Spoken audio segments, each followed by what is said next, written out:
A good book did not arrive by facsimile from heaven. The Bible, as we know it, was finally presided over by one man, the pagan emperor Constantine. I thought Constantine was a Christian. Oh, hardly. No, he was a lifelong pagan who was baptized on his deathbed. Constantine was Rome's supreme holy man. From time immemorial, his people had worshipped a balance between nature's male deities and the goddess, or sacred feminine. But a growing religious turmoil was gripping Rome.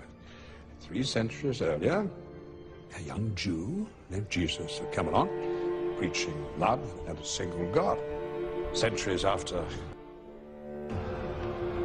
Christ's followers had grown exponentially and had started a religious war against the pagans.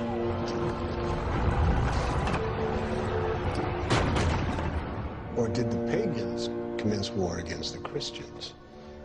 I mean, we can't be sure who began the atrocities in that period. But we can at least agree that the conflict grew to such proportions that it threatened to tear Rome in two. So Constantine may have been a lifelong pagan, but he was also a pragmatist. And in 325 Anno Domini, he decided to unify Rome under a single religion, Christianity. Christianity was on the rise. He didn't want his empire torn apart. And to strengthen this new Christian tradition, Constantine held a famous ecumenical gathering known as the Council of Nicaea.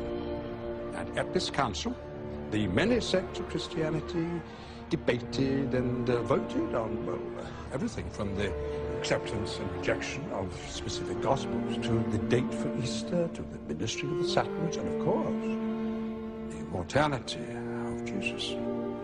I don't follow. Masha, until that moment in history, Jesus was viewed by many of his followers as a mighty prophet, a great and powerful man, but a man, nevertheless. A mortal man. Not the Son of God? Not even his nephew twice removed. Not even his nephew twice removed. Not the Son of God? Not even his nephew twice removed. Hold on.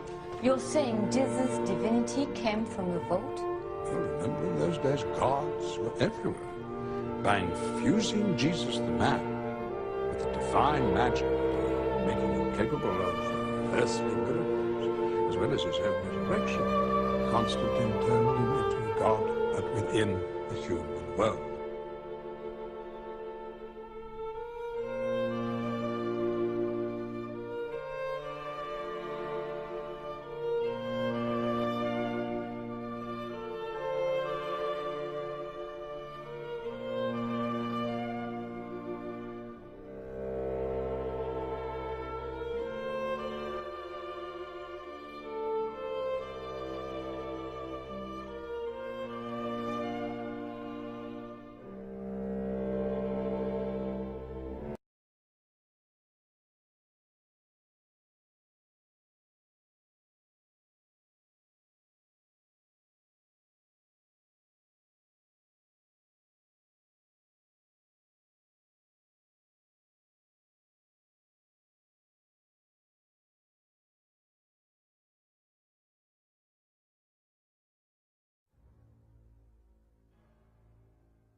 Dorime, interimo ad appare dorime, ameno, ameno, lanciremo, dorime, ameno, o mandare imperavi, ameno, timere, matiremo, ameno. Umanare in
This is Father Oliver O'Grady, a former Catholic priest.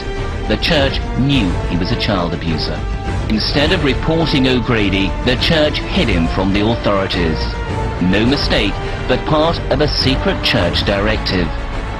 The man responsible for enforcing it was Cardinal Joseph Ratzinger, now Pope Benedict XVI.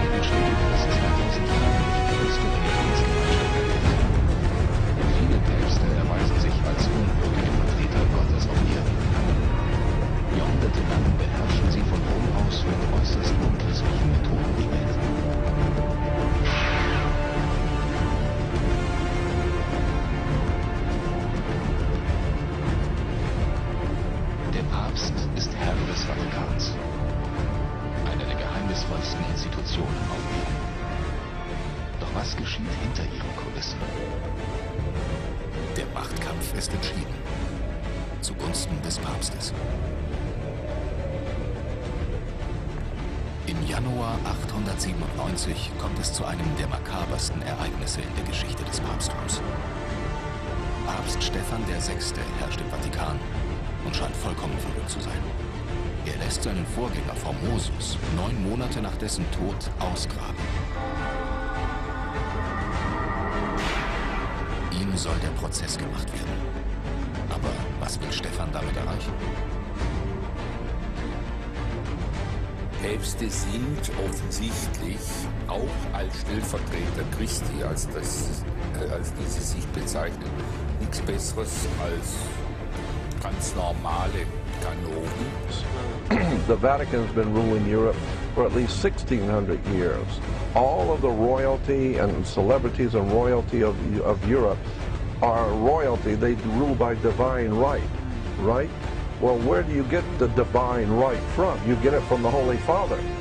God didn't give you any divine right. Nobody's talked to God lately.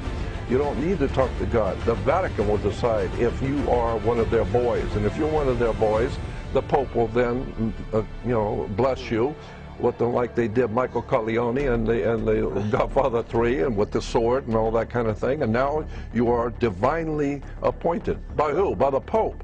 The people at the Vatican. The Vatican represents a very powerful secret society that's been in operation in the Roman Empire long before the Vatican ever existed. It's referred to as a Sun Order. S-U-N, the Sun Order. Going back to Egypt. That's going back to Egypt, absolutely. Right. And so the sun was always represented as an eagle.